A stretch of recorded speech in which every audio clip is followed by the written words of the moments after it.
Bom dia, comunidade Paz e Bem, iniciando esse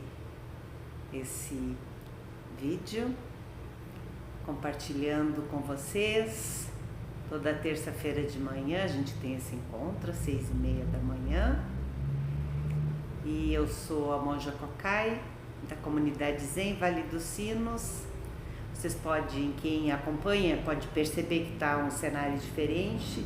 É a primeira vez que eu estou transmitindo esse vídeo aqui do nosso novo Zendô, nosso novo espaço de prática.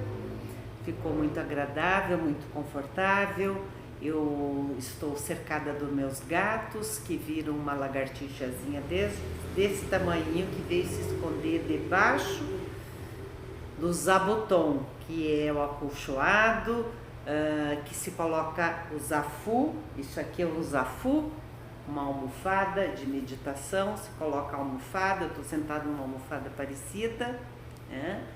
E a lagartixazinha se escondeu. O gato está de plantão aqui do lado. Não sei se eu consigo mostrar para vocês. Ali está ele.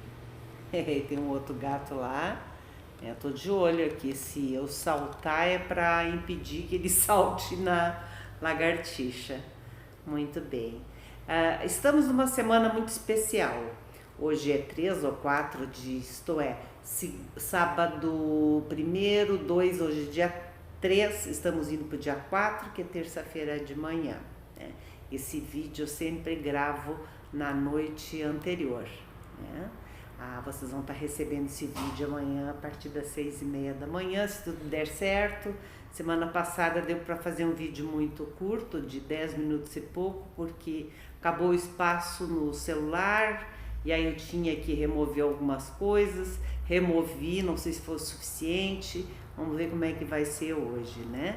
Então eu estava dizendo que essa semana é uma semana especial, porque no dia 8 de abril, de acordo com a tradição Zen do Japão e de algumas outras, de alguns outros países, depois de muito estudo, se chegou à conclusão que Shakyamuni Buda, que veio a ser o Buda, que era o Siddhartha Gautama, nasceu no dia 8 de abril de 2568 anos atrás. Ele tem 600 anos antes de Cristo, o nascimento desse menino, né, muito desejado, né, filho único, né, do rei Suddhodana, que depois ele veio, casou novamente, teve outros filhos, mas a mãe dele só teve ele, né? A rainha Yasodhara, a rainha Maya era o nome. A Yasodhara foi a esposa do Buda, né? Também uma princesa. Eles eram proeminentes de dois reinos, de Magadha e de Kolia.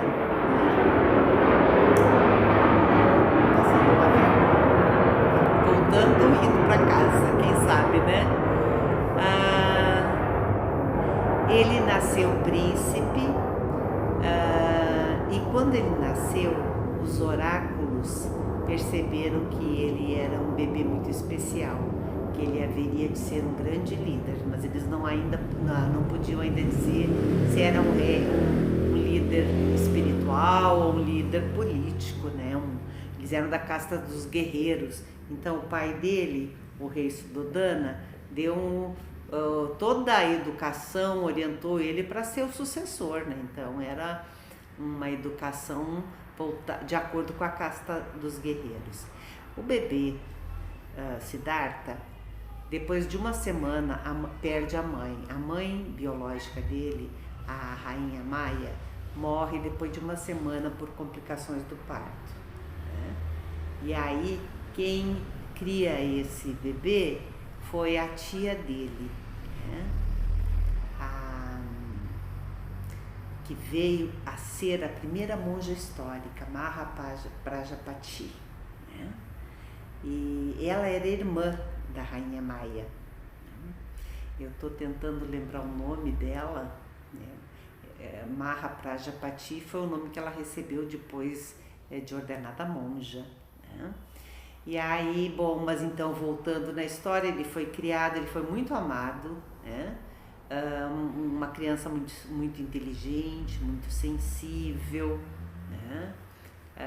Muito bem educado, muito habilidoso, foi crescendo, né? E ele era muito protegido. O pai amava ele demais e a mãe também. Ele não teve privações por falta de atenção, de afeto, de cuidados, né? Teve todas as demandas e as necessidades dele atendidas, né? E ele saía de um palácio para outro. Ele ia do palácio do inverno para o palácio do verão, do palácio do verão para das monções, né? Então ele cresceu muito protegido, mas quando ele foi ficando jovem, ele começou a ficar muito curioso, o que tem fora do palácio, né? E aí ele saía escondido do palácio junto com o atendente dele. Eles iam de cavalo até a cidade, né? E diz que houveram algumas saídas que marcaram muito esse jovem e que foi um divisor de águas na vida dele. Como ele era muito protegido, ele não sabia de como era a vida real dos seus súditos, né? Então, diz que quando ele saiu a primeira vez, né, ele ficou impactado porque ele viu muita doença, muita pobreza. Tinha aquela doença lepra, né? Então ele ficou muito impactado e muito pensativo em relação a isso. Voltou um tempo depois, saiu de novo, aí ele ficou, descobriu a velhice, porque dentro do palácio tudo era muito maquiado, tudo era muito bonito, ele era muito jovem, ele tinha contato com poucos que era do alto clero, né? Era o pai dele e os outros, né, dessa hierarquia. Aí então ele também ficou muito impactado. Diz que quando ele deu uma outra saída, ele viu aquelas fumaças, aquele fogo, ficou sabendo das cremações, ele descobriu, teve contato, né, face to face com a morte. E dessas saídas, o que ele viu em comum era muito sofrimento, muito desamparo, muita pobreza, muito abandono, né? E aí ele ficou muito comovido com isso, mas ao mesmo tempo, numa outra saída, no meio de tudo isso, ele viu os monges saramanos, os ascetas, os monges retirantes, aqueles yogis, né, que eles usam só uma fraldinha e, né, tem aqueles cabelão, mas ele foi se aproximando e percebeu que eles tinham, apesar de tudo, muita serenidade, muita paz no meio daquilo tudo. E aquilo tudo, o jeito de viver era uma escolha. Aquilo deixou ele muito reflexivo, né? Mas nesse meio tempo foram acontecendo coisas. Ele casou com a princesa Yasodhara, ele tinha muito amor por ela, era um casal muito, muito feliz, né? Yasodhara, uma jovem muito inteligente. Tiveram um filho, o Rahula. Rahula tinha quase 1 aninho quando o Siddhartha decidiu romper com a vida palaciana e adentrar a floresta e em busca de respostas às suas questões existenciais. Por que o sofrimento? Por que tanto sofrimento? E o que é possível? Qual o caminho, qual é a senda a seguir para poder transcender esse sofrimento e ter paz e serenidade nessa vida, apesar de tanto sofrimento? Ele não queria negar o sofrimento, mas também ele não afirmava que tudo é sofrimento. mas ele queria descobrir, ele queria respostas de como ter paz e serenidade no meio desse caos, desse inferno, né? No meio do samsara, né? E aí ele, apesar da contrariedade do pai, a Yasodhara deu força para ele, né? Queria o bem dele, e ele foi, né? Aí ele ficou 6 anos com uma vida muito precária, com muito ascetismo, se privava. Então Shakyamuni Buda está nessa caminhada, nessa busca, ele busca responder questões existenciais. Por que o sofrimento? O que é possível fazer para transcender o sofrimento? Depois de 6 anos, ele desiste das práticas ascéticas, porque ele quase morre de fome, e ele decide então se banhar, né? E antes disso ele foi salvo por uma pastora, porque ele desmaiou na barranca do rio, de fome, de fraqueza. E aí ele, quando ele estava se recuperando, veio para recuperá-lo, para ajudá-lo, veio uma pastora não, a Sujata. Ela era da comunidade e ela ia fazer oferendas na floresta. Ela vinha da comunidade, que era um pouco mais retirada, ia até a floresta fazer oferendas, porque ela sabia que tinha homens santos dentro da floresta, que era uma prática que todo mundo já sabia como é que funcionava, e ela não era a única, outras pessoas também deixavam oferendas, que era alimento para esses ascetas, né? E aí ele recebeu um mingau de arroz doce e foi se recuperando, daí ele percebeu que teria que ser um caminho alternativo, né? Ele foi despertando para o caminho do meio, que ele não podia ser tão rigoroso e se expor dessa maneira, que ele não chegaria a obter as respostas, porque ele morreria antes. E também não deveria ser abandonar a prática, né? Largar por desacreditar. Ele tinha que encontrar um meio hábil, porque ele despertou para isso, se inspirou passou uma embarcação e tinha alguém tocando uma cítara, né? E aí ele percebeu que aquele instrumento musical de corda, se era muito esticado, ele romperia. E também, se estava muito frouxo, não ia sair uma melodia agradável.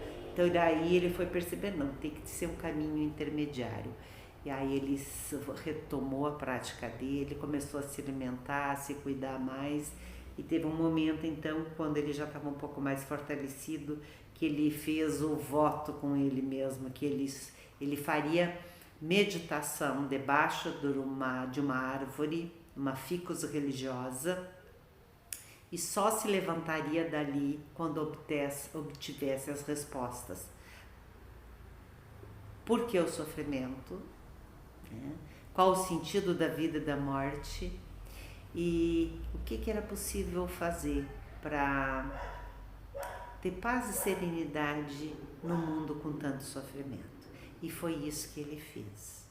Ele ficou 7 dias e 7 noites, e no despertar do 8º dia, olhando a estrela da manhã, ele teve a grande experiência mística dele, o grande despertar. Dali emerge todos os grandes ensinamentos, que ele vem a fundar uma comunidade monástica.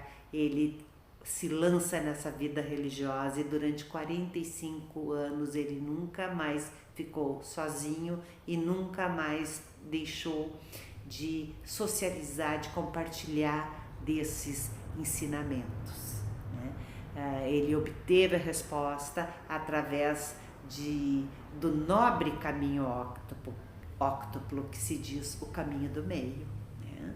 Quando ele traz esses ensinamentos, né, de uma maneira muito pedagógica para a gente compreender, para a gente poder seguir essa senda, né, para ter a oportunidade de ter essa experiência, né, para ver se vai funcionar, né, assim como funcionou para ele, se vai funcionar para você, se vai funcionar para mim, né?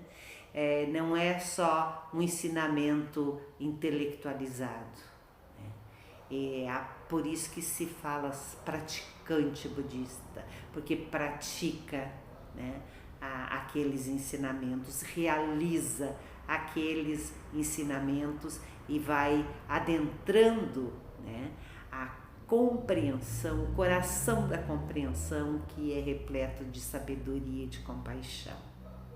Então, é isso que a gente celebra, o nascimento do Buda, não só aquele bebê Buda, né, mas sim daquele Siddhartha que se recebe o título de Buda, o desperto, que Buda quer dizer o desperto, e todos nós somos Budas em potencial.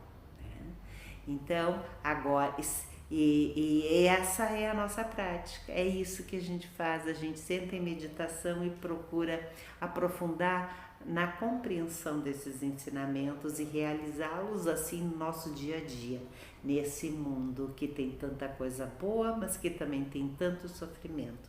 Estão todos convidados a sentar comigo em meditação, teremos retiro, agora nesse final de semana estamos aí, seguindo as pegadas do Buda. Até mais.